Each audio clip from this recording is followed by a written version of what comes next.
In this presentation, I'll be discussing the public transportation in the United States, as well as several problems that are associated with this public transportation system. The first problem is that there is a lack of public transit options available to Americans throughout the country. Also, there's a lack of transit ridership in the United States, especially when compared to that of other countries. This lack of transit ridership can lead to several other problems in itself, such as increased CO2 emissions and increased congestion on the highways and roads. There are several reasons for this problem. First, the population of the United States is more spread out than many other countries, and this can make it difficult to extend public transportation to everyone.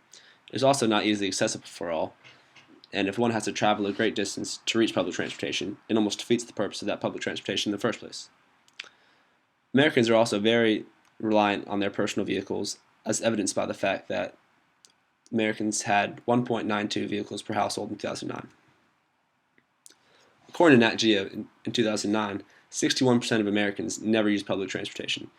This is by far the greatest number of all the countries that were surveyed. Also, only 5% of Americans report to use public transportation daily. Of the 17 countries surveyed, Russia, China, and South Korea have the greatest reported use of public transportations. Canada, a country that is very similar to the United States in the sense that the population of the country is fairly spread out, report to use public transportation at least once a week, twice as often as the United States. There are many great benefits to public transportation, which is why I believe that public transportation should be increasing in the United States. First, public transportation provides transportation for people without a personal vehicle. Also, it reduces the harmful emissions by reducing the amount of cars that are on the road. Also, the investment on public transportation can lead to economic returns through fares and through creating jobs by implementing and maintaining the public transportation systems.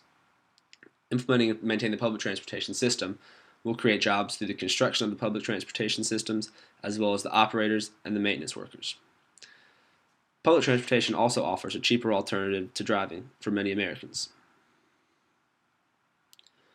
Public transportation already saves the United States over 4 billion gallons of gas a year. If the transit ridership in the United States increases, then the amount of gas saved by the United States will surely increase as well. Also, it reduces the congestion on the roads, allowing for less traffic. It is also a viable transportation option for the poor who don't have access to a personal vehicle but still do, however, need to travel and get to their jobs and need to travel for other daily activities. China is a country that does a very good job of providing public transportation to its citizens. In 2010, China had 8,538 kilometers of operational high-speed rail with plans to reach 16,000 kilometers by 2015. Metro rails are also very popular in China and have been approved in 28 Chinese cities. More than 17 cities also have bus rapid transit systems installed.